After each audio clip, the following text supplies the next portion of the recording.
All right, so in section 4.3, we're doing pretty much the same thing we were doing in section 4.2 with our sequences, but in this case, it's going to be more contextual or application word problems, right? So, but it's really no different than 4.2, just a lot of word problems, okay? But the sequences are still the same, the formulas are still the same, all that's still the same. So it's just kind of good practice. So looking at our first example here, our first example says that, watermelons cost $6.50 each at a local market. Total cost in dollars of n watermelons can be found using the function C of n equals 6.5n. So they come up with that function 6.5n because obviously each watermelon costs $6.50. So $6.50 times the number of watermelons is how much you would buy or how much you would pay for the watermelons. So complete the table for values 1, 2, 3, and 4 watermelons. So one watermelon, of course, is going to cost $6.50, right? So that's just going to be $6.50 or 6.5. 2 watermelons, which is going to cost, well, double that, right? $6.50 times 2, so that would be $13. 3 watermelons would cost another $6.50, so that would be, I believe, $19.50. And then a fourth watermelon would cost another $6.50. So, or 6.5 times 4. 6.5 times 4 is $26. All right, so what is the common difference? Well, the common difference, meaning the amount that we're increasing by each time, our common difference is 6.5 because we're adding 6.5 every time. What does n represent in the context? N represents number of watermelons, right? Number of watermelons. Also, it's kind of the position of each term in the sequence. Position of each term in the sequence. What are the dependent, independent variables in this context? So, and remember, independent is always the x variable, dependent is always the y, and in this case, you actually have a table to help you out with that. So, our independent is going to be the number of watermelons we buy, number of watermelons is independent, and then of course our cost is the dependent variable. Okay, because you can see that up there, right? X is our independent, X is our watermelons, that's our 1, 2, 3, and 4, and then Y is our total cost of watermelons, that's our dependent variable. So don't forget that, that can help sometimes, knowing that X is the independent, Y is the dependent. Find C7, what does this value represent? So C7 would equal 6.5 times 7, which is equal to 45.6, I think. Let me see here. Let me double check. Yeah, it'll be 45. Oh, I'm sorry, 45.5. This is giving me a hard time today. $45.5. So what that means, what does the value represent? It means 7 watermelons will cost $45.5. $45.50. Now, discussion. What domain values make sense for this scenario, for this situation? Well, only non-negative integers. So what that means is non-negative integers. So non-negative, you could buy, basically you can have 0 watermelons, so 0 would be fine, but 1, 2, 3, 4, 5, all the integers, all those whole numbers. Technically, non-negative integers pretty much saying whole numbers. Just obviously not negative. So yeah, because you can only buy that whole number of watermelons, right? They're not going to let you buy half watermelons or anything kind of obscure like that.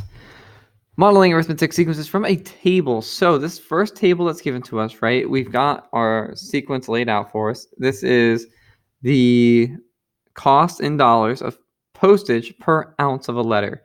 So the n values or x values are the ounces of our letter. So 1 ounce, 2 ounce, 3 ounce, or 4 ounces, depending on how heavy the letter is. And then the y values are the cost of the letters at that weight. So determine the value of f of 9 and tell what it represents in situation. So the first thing we're going to do in order to find f of 9, or at least what these people do because they've already solved this problem, is they're going to write a function for this table, right? They know it's an arithmetic sequence, so they're writing a function for this table. So they're going to write an explicit function because they're going to just want to plug in 9 and get an answer. So the explicit function formula is f of n equals f of 1 plus d n minus 1. So they can make this formula if they know what f of 1 is and they know what d is. And they do because they know f of 1 is 0.35, 0.35. And they know that the common difference just by looking at this is 20 cents. So 0.2, 0.2 n minus 1. So there's their function. So now they can use that function. If they want to find f of 9, they'll plug 9 in for n. When they do that, 9 minus 1 turns into 8, which is why you see the 8 there, and they get the answer of $1.95. So, but the thing is, they're making a function first. They're looking at the table, making a function first, and then they're using that function, right? And then they're plugging in whatever n value they want. In this case, it was 9. So we're going to do that for example B. The table shows the cumulative total interest paid in dollars on a loan after each month. So I'm going to just kind of do this my way, and then we'll fill in all the spaces as well, right? I mean, my way is the same as theirs, but I'm going to explain it kind of in a different process. So we have the number of months of our loan here, 1 month, 2 months, 3, 4, whatever. Cumulative total is 160, 230, 300. So these are the numbers. This is the amount of our interest over time, right? The amount of interest paid over the course of those months. So we're asked to evaluate f of 20, right? So rather than continuing this table all the way until, the 20th month, let's just make a function and then we'll plug in 20 into it. So remember, we're going to make an explicit function. So we're going to follow the explicit rule form. F of 1 plus d n minus 1. Remember, all we need is f of 1 and d. Once we have those two things, we can make our formula and then plug in 20 for the n. So f of 1 is 160. Right? Our first term is 160. And then our common difference, if we're looking at this, our common difference is 70, right? We're adding 70 each time. So plus 70 and minus 1. So there's our function, which means that when we plug in 9, 160 plus 70, or not 9, I'm sorry, that was the last problem. We're plugging in 20 in this case because we want to find the 20th month. When we plug in 20 minus 1, that's obviously going to simplify to 19. So we're essentially doing 160 plus 70 times 19. Make sure you do the order of operations here, okay? If you're using a calculator, you have to do the multiplication first, 70 times 19, and then add 160. If you type in your calculator and you're using an iPhone, particularly, this would really mess up. If you type in 160 plus 70 and then times 19, well, it's going to give you the wrong answer because it's not following the order of operations. So make sure you answer correctly using the order of operations. And let me type that in my calculator so we get an answer as well. So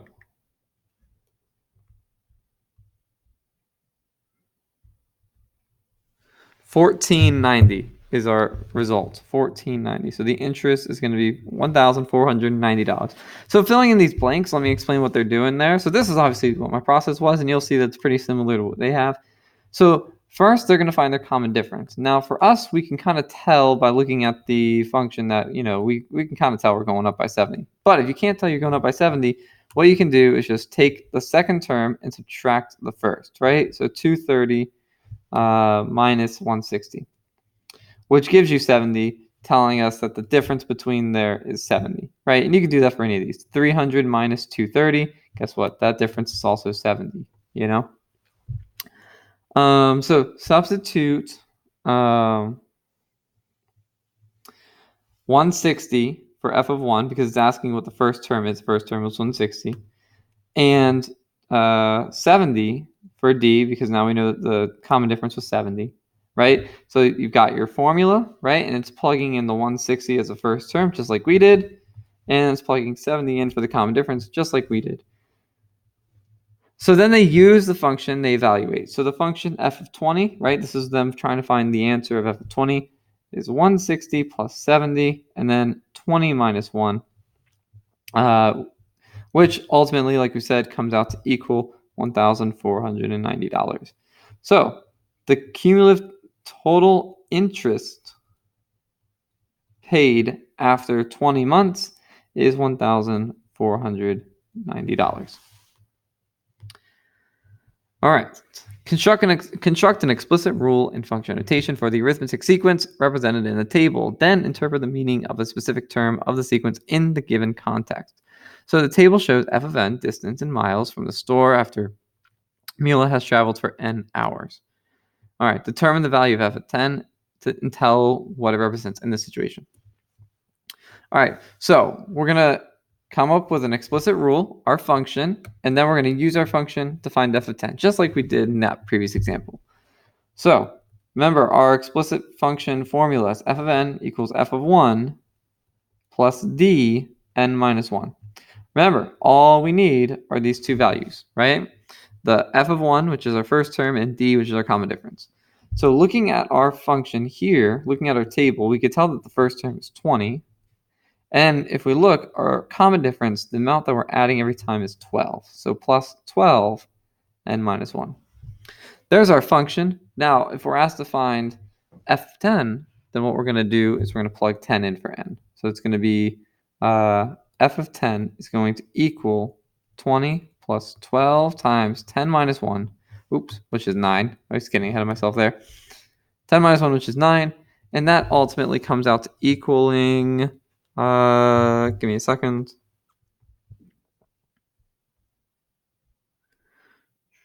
$128.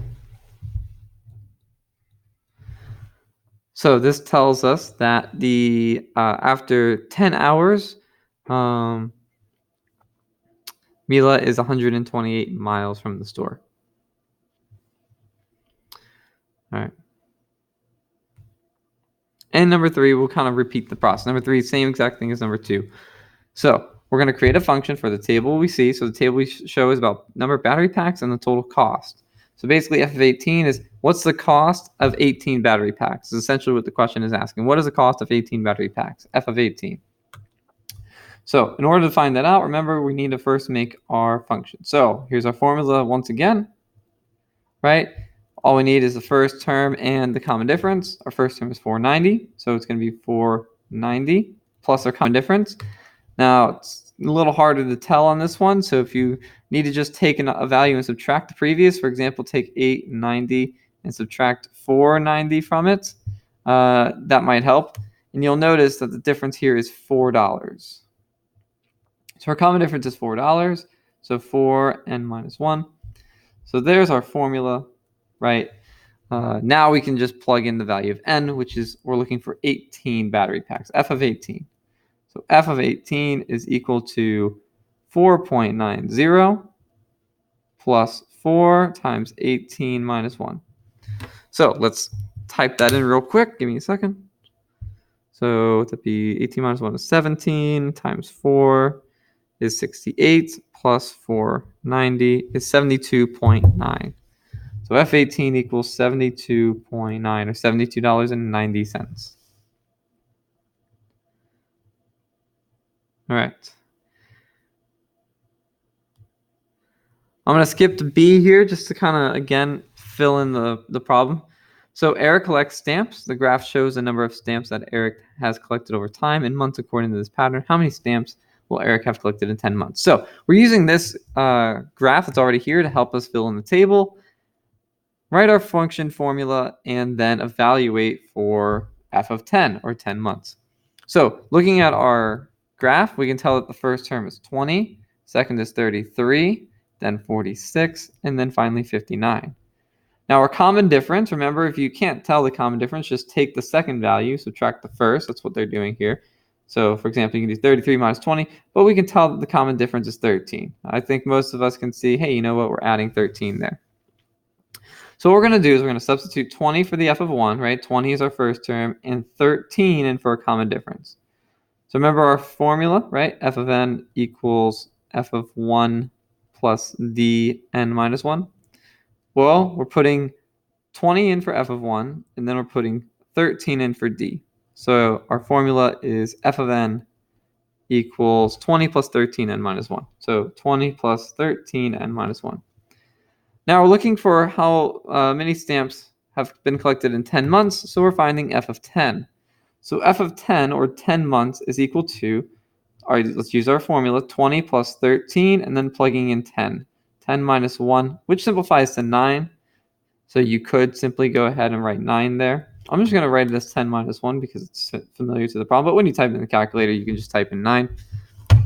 And this comes out to equal, give me a second. So 13 times 9 is 117, plus 20 is 137.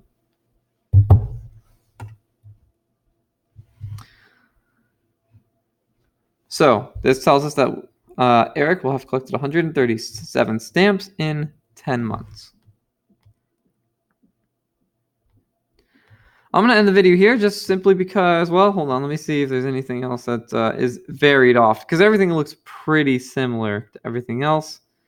I want to make sure that there isn't any kind of curveballs coming our way, and it doesn't look like there is. All these are pretty much the same thing. So rather than repeating myself again and again and again, you know, it's all of it. Every one of these problems is just, you know, write your function out. Remember using this formula, right? Find the first term, find the common difference, and then plug in the value of n. So number 5, for example, you'd plug in 7 for n because you're looking for 7 boxes. So it's no different than the problems that we've been doing. So if you need help on any of them, just rewind the video and go back and look at those examples because it's pretty much the exact same stuff. But I'll end it here just so the video is not too long. I'll see you guys next time. That's it for 4.3. So we're coming up with a quiz pretty soon here. So be on the lookout. All right. Later, guys.